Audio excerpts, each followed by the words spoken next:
오늘 본문은 예수님께서 70명의 말하자면 전도팀을 파송하시는 사건입니다. 10장 1절의 표현을 보시면 이 전도대를 예수께서 보내시는 그 의도를 잘 보여주고 있습니다. 그 후에 주께서 따로 70인을 세우사 친히 가시려는 각 동네와 각 지역으로 둘씩 앞서 보내셨다. 이렇게 되어 있습니다. 여기서 그 후에 주께서 따로 70인을 세우사, 세운다는 뜻은 높이 들어 보인다. 그런 뜻입니다. 70인의 제자를 파송하여 저들을 높이 들어 예수가 누구인지를 보이는 그런 일이지요. 이런 얘기들을 우리는 조금 쉽게 요즘 선교사를 파송하거나 전도를 하는 것처럼 어떤 기능적인 것으로 구원을 선언하고 회개를 요청하고 결단을 요청하는 것으로 이 말씀의 핵심을 너무 단순화하지 않는가 싶습니다. 이들은 나가서 귀신을 쫓아내고 하나님 나라의 임재를 선포해야 됐습니다. 이것이 저들이 세움받고 보내심을 받은 일의 핵심입니다. 귀신을 쫓아낸다는 것은 어떤 특이한 신비에 속한 일이기도 하지만 이 일의 뜻은 악한 세력과의 권세의 싸움이고 그리고 이제 하나님의 나라가 임했다라는 사실을 보이는 것. 이것이 저들이 세움받고 보내심을 받은 일의 핵심입니다. 우리는 이 문제를 너무 개인의 영혼 구원이라는 차원에서 너무 좁게 이해하고 있습니다. 조금 여기를 성경의 설명을 따라 조금 확장해 보고 싶습니다. 히브리서 11장을 찾아보시면 히브리서 11장은 소위 믿음장이라고 부르는데 믿음은 바라는 것들의 실상이요 시작하는 유명한 장이죠. 여기서 이런 중요한 믿음에 대한 설명을 해서 우리 신약 성도들의 신앙에 대한 이해를 돕고 있습니다. 히브리서 11장 32절부터를 한번 보시죠. 32절부터 40절까지를 한번 같이 읽겠습니다. 시작. 내가 무슨 말을 더하리요? 기드온, 바락, 삼손, 입다, 다윗 및 사무엘과 선지자들의 일을 말하려면 내게 시간이 부족하리로다.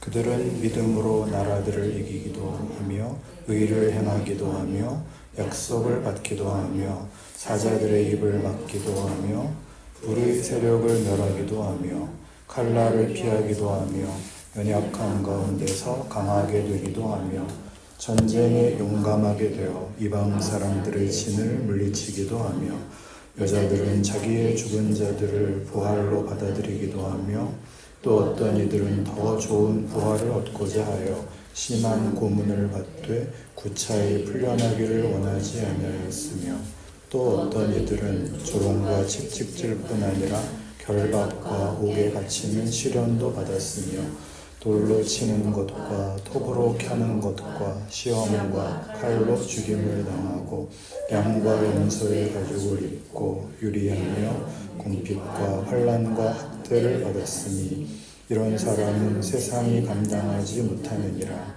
그들이 광야와 산과 동굴과 토굴에 유리하였느니라.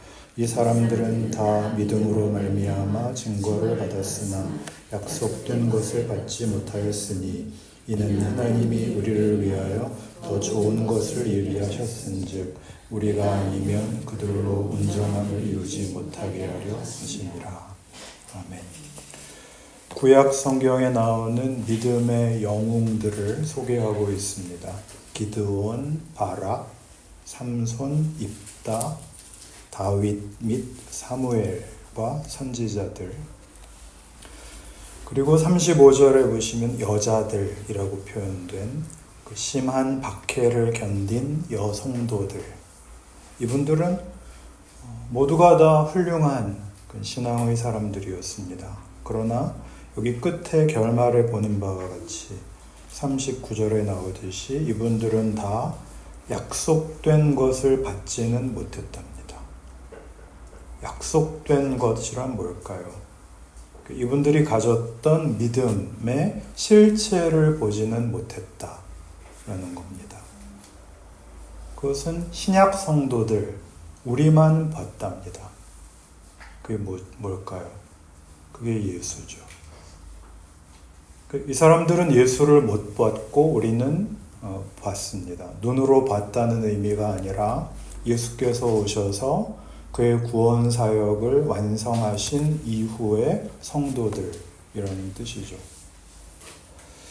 예수 그리스도로 인하여 성도들에게 주어진 약속들, 믿음들이 어떤 것인지를 어떤 그것이 구체화되어서 현실로, 인격으로 나타난 사건이 예수라는 겁니다. 예수의 오심입니다. 물론 여기에 설명한 구약 성도들은 대단했습니다. 하나님 외에 다른 것과 타협하지 않았고 하나님을 의지하여 기적을 이루기도 하고 승리를 얻기도 하고 그리고 하나님을 믿는 신앙을 지키기 위하여 죽음도 불사했고 어떤 고난이나 어떤 핍박도 다 감수했다 하는 것은 우리가 감히 범접하기 힘든 경지입니다.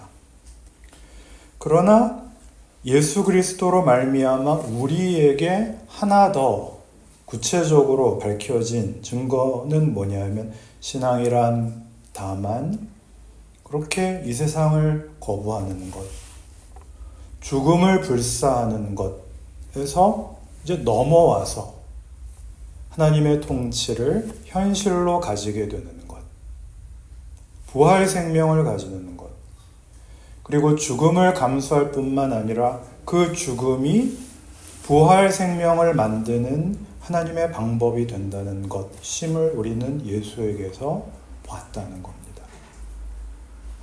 왜 이 비교가 우리에게 필요하냐면 우리는 너무 자주 좋은 신앙 생활이란 신앙을 지키기 위하여 세상을 거부하는 것인 것처럼 착각하기 때문입니다. 어떤 의미에서는 그 말이 옳습니다. 그러나 예수님이 제자들을 세우셔서 보이고자 하신 일들, 세상 속에서 우리 신자들이 이루어야 하는 이른바 제자도라는 측면에서는 설명이 조금 부족합니다. 예수를 믿는 사람들은 모두가 보내심을 받은 사람들입니다. 어디로 보냄을 받죠?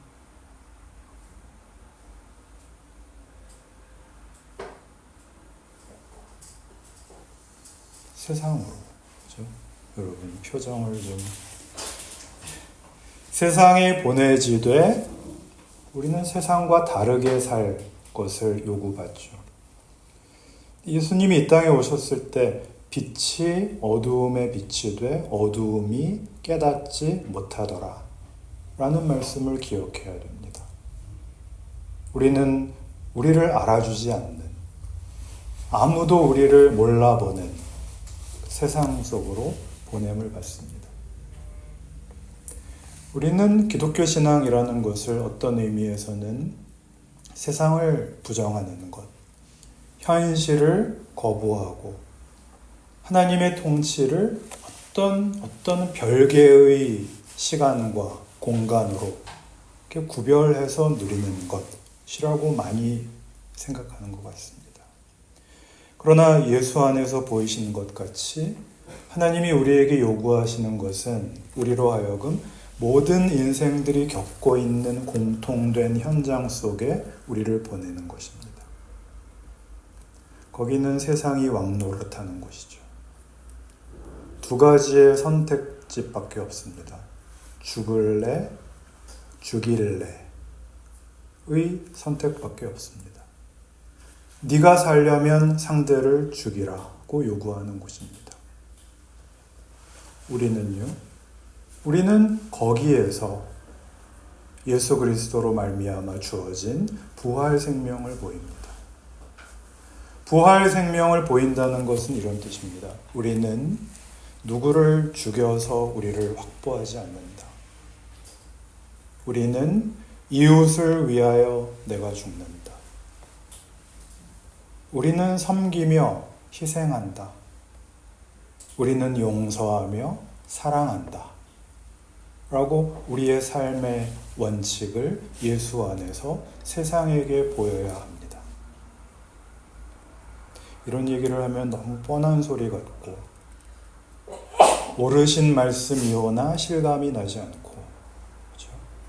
지루하고 졸리고 하는 것은 이런 얘기들이 너무 관념적이거나 추상적이라고 생각되기 때문입니다. 아닙니다. 이것이 기독교 신앙의 실체입니다. 하나님의 통치의 신비가 무에서 유를 만들며 죽음을 부활 생명으로 바꾼다는 것을 아는 자로서 우리는 이제 저 죽음의 세상에 들어갈 수 있다라고 증언하라는 것입니다. 죽으러 가는 것이죠. 신자 모두의 현실입니다. 우리는 이렇게 생각을 합니다. 예수를 믿었으면 신앙생활을 잘 할 수 있도록 하나님이 현실을 바꿔줘야 된다라고 생각을 합니다. 지고 살고 정직하게 살고 겸손히 사는 거 좋다 이겁니다. 그런데 그러면 우리의 그 결심이 잘 적용될 수 있도록 보상받을 수 있도록 그런 현실을 하나님이 만들어 주셔야 되는데 살아보시면 신앙인으로 살면 전혀 그렇지가 않습니다. 예수를 믿는다는 이유로 지고 살고 정직하게 살고 겸손히 살고 그럼 어떻게 될까요? 모두가 우리의 그런 모습에 감동하여 저도 당신처럼 예수를 믿겠습니다. 그러던가요? 아니요. 그렇게 살면 우린 호구가 됩니다. 그렇지 않습니까? 여러분이 예수를 믿는 호구라는 사실이 여러분의 직장에서, 학교에서, 이웃들에게 발각되면 모두가 여러분에게 달려들어 다른 사람에게는 그럴 수 없는 것까지 아마 여러분에게 요구할 것입니다. 그래서 현대의 교인들은 두 가지 길 중에 하나를 선택한답니다. 예수 믿는다는 사실을 끝까지 감추거나 아니면 예수 믿는 사람들끼리 뭉쳐서 자기네들끼리 서로 챙겨주며 절대 손해보지 않는 그래서 불의에는 둔감하고 불이익에는 민감한 그런 삶을 사는 것입니다. 성경은 그러지 말랍니다. 억울한 그 길을 가라는 거죠. 예수께서 억울하셨던 것 같이 억울하게 잡혀 능욕 당하시고 부끄럽고 고통스러운 죽음을 감수하신 것 같이 그 길을 가라고 합니다. 각자가 다 다른 영역에서 살아가는 그 모든 정황, 그 모든 영역에서 우리가 그 길로 보냄을 받는다는 사실입니다. 그래서 우리는 다 각각이 억울합니다. 우린 다 이렇게 얘기할 것입니다. 내 현실이 누구보다 더 어렵다. 나를 이해하는 사람은 없다. 나만큼 억울하고 나만큼 고단한 사람은 없다. 그런데 바로 그것이 신자의 정상적인 현실이요. 예수의 성육신이 하는 증언이랍니다. 무한하신 신께서 요한하기 그지없는 인간의 육신을 입고 인생을 사시는 겁니다. 마굿간에서 태어나신 거. 박해를 받아 헤롯 왕이 죽이려고 해서 어려서부터 피난길에 들어서야만 했고, 대부분의 생애를 말없이 목수의 아들로 사셔야만 했습니다. 얼마 전에 얘기하신 대로 목수인지 석공인지 모르겠지만 성경에는 목수라고 되어 있으니까 30여 년의 세월을 목수의 아들로 사시다가 마지막 3년 반의 공생애를 마치고 기어코 죽으십니다. 죽음으로 뛰어들어 죽음의 한 복판에서 생명의 문을 열고 거기에 길을 놓으시죠. 그리고 우리에게 그 길을 걸으라는 겁니다. 여기에 길이 있다. 내가 곧 길이요 진리요 생명이라. 많이 아시는 것만으로는 우리는 아직 제자가 아닙니다. 그 길을 걸어가야 됩니다. 세상의 통치가 아니라 하나님의 통치를 받는 사람이라는 증언으로 죽음과 오해를 감수하고 걸으셔야 됩니다. 어떻게요? 멋있게? 아닙니다. 교회가 세상 앞에 예수를 믿는다는 것으로 모두의 이해를 받아내려고 하고 예수를 믿는다는 것이 권력이 되고 연줄이 되는 세상을 만들지 말아라 이겁니다. 최근에 본 그 기사 제목 중에 이런 게 있었습니다. 국가 정책으로 포장된 개신교의 이권 사업들. 오래전부터 교회가 사회복지 사업 한다고 하면서 봉사활동을 참칭하여 실은 막대한 국가 예산을 지원금으로 받아내고 있었다 라는 기사였습니다. 우리 모두가 다 이미 알고 있는 개신교의 유력한 교회와 목사들이 다 이름을 올린 무슨 협회를 만들어서 실제로 그 대표적인 장로교 교단의 어느 목사가 총회 단상에 올라와서 그 목사님들 앉아있는 데서 사업 보고를 하면서 이 사업으로 우리가 1년에 몇 억씩 수익을 창출했다. 이렇게 자랑스럽게 발표하는 그런 장면까지 나왔습니다. 그런 일들을 하고 그런 짓들이라고 해도 되겠죠. 그런 짓들을 하고 그 짓 못하게 하는 쪽을 가리켜서 교회 박해한다고 합니다. 제자들이 예수님께 가졌던 가장 큰 불만이 그거였죠. 오병이어의 기적을 이루고 풍랑을 잠잠케 하고 죽은 자를 살리시는 분이 왜 이권 사업은 하지 않고 왜 죽으러 나가냐는 거죠. 왜 죽으러 들어가느냐. 예수님 말씀은 뭐예요? 그렇게 하는 것이 아버지의 뜻이며 그렇게 해야만 우리가 살면서 확인하는 세상의 무서움과 우리의 연약한 어떤 것도 하나님의 구원에서 예외일 수 없다가 드러난다는 것입니다. 여기로 우리를 부르셨고 우리로 증언케 하신다. 그렇지 않아도 어려운 현실을 예수를 믿어 세상의 법칙을 거부하고 예수 안에서 요구된 용서와 사랑의 길로 인내와 순종의 길로 걸어야 된다. 그렇게 말씀하십니다. 대단히 무서운 길이죠. 그래서 우리는 신자였다 아니었다를 반복할 것입니다. 어떤 땐 신자였다가 어떤 땐 아니었다가. 그러나 우리는 잘할 수밖에 없습니다. 지난 그 주일에 이원석 목사님께서 말씀해 주신 대로 좋은 밭이 되어갈 수밖에 없습니다. 좋은 밭, 비옥한 밭이 되려면 썩어야죠. 그렇게 신앙이 좋아서 자라는 것이 아니라 무슨 열정을 가지고 무슨 열심이 있어서 자라는 것이 아니라 세상이 무서워서 자랍니다.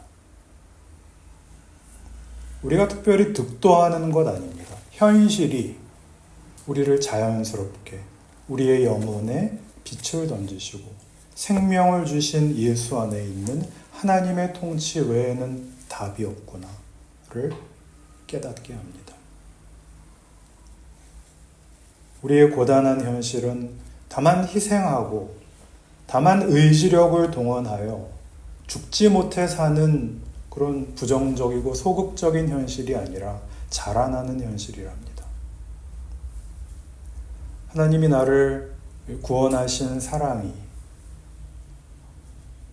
예수 안에서 부르신 하나님의 백성이라는 것이 얼마나 감격스러운가 하는 사실이 어떤 하나의 사건과 어떤 극적인 체험, 감동 그런 것으로 오는 것보다 더 크게 그날이 그날 같은 전 인생에 걸쳐서 발언하고 깨우치고 만들어간다 라는 사실입니다.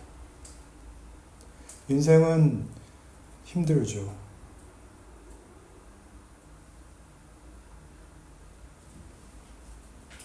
그러나 이렇게 마음 깊은 곳으로부터 조금씩 물이 차오르는 것처럼 내가 이걸 몰랐다면, 하나님을 모르고 예수 그리스도를 보내신 아버지의 구원의 신비를 몰랐다면 그 능력과 그 영광된 약속을 몰랐다면 내가 인간으로 사는 일을 계속할 수 있었을까? 그런 생각이 드는 것이 기독교 신앙입니다. 지금 당장은 모르죠. 나중에 결론에 가서. 고린도 후서 4장은 여러 번 우리가 같이 본 성경입니다만 다시 한번 확인해 보겠습니다. 고린도 후서 4장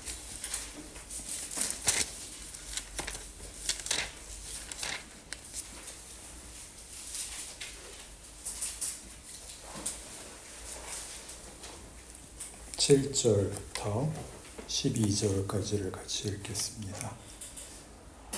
시작. 우리가 이 보배를 질그릇에 가졌으니 이는 심히 큰 능력은 하나님께 있고 우리에게 있지 아니함을 알게 하려 함이라.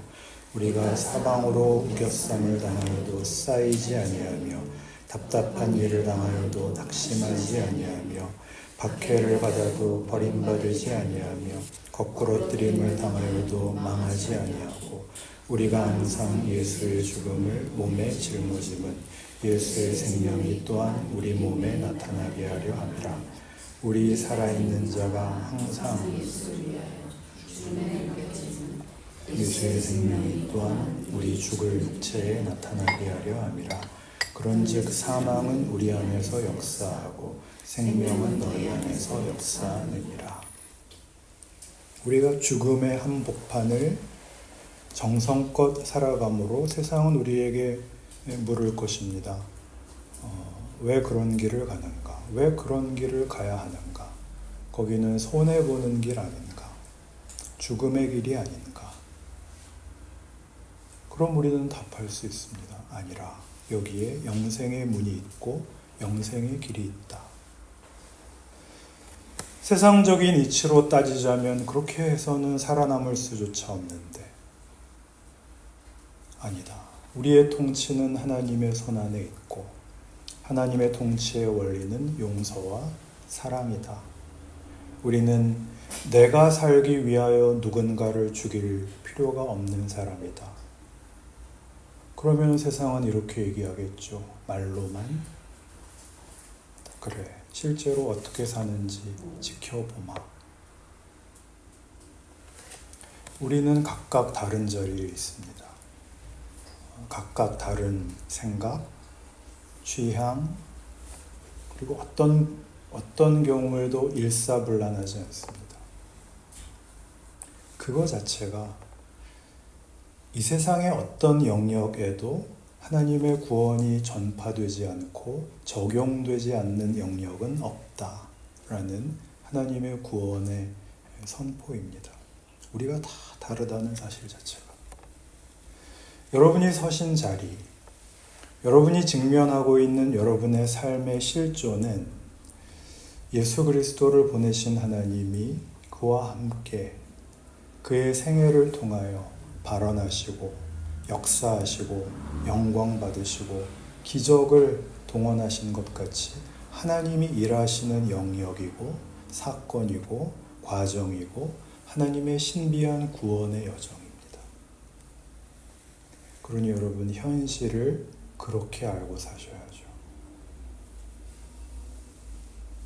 세속적 자랑거리가 넘치는 잘난 교회, 유명한 우리 목사님이 아니라 신자인 여러분이 여러분의 삶에서 인정을 받아내셔야 그 다음 얘기들이 유효한 것입니다. 살면서 이런 얘기 한 번쯤 들을 수 있을까요? 당신은 다릅니다. 당신 같은 분이 다니시는 교회라면 나도 나가보고 싶습니다. 어느 교회 다니십니까? 그러면 그때야 우린 답을 할 수 있습니다. 뭐라고 답을 할까요? 몰라도 됩니다. 그렇게. 여러분의 존재와 여러분의 현실의 무게를 그렇게 아시고 그 영광을 아시는 여러분의 존재이기를 바랍니다. 기도합시다.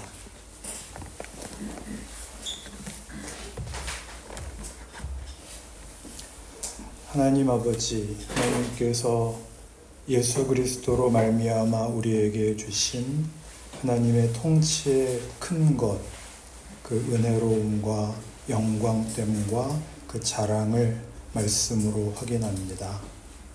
우리는 이 무서운 세상 속에서 세상의 권세보다 더 큰 통치 안에 있는 자임을 다시 한번 깨닫습니다. 세상은 죽음을 명하나 하나님은 삶을 명하시며 강복하시며 영광과 자랑으로 우리를 부르십니다. 이 복된 하나님의 백성이 되었으니 예수 그리스도 안에 있는 하나님의 승리와 기적을 믿고 목도한 자로서 자기의 삶을 바치는 충성과 자랑이 있게 하여 주옵소서. 예수님 이름으로 기도합니다. 아멘.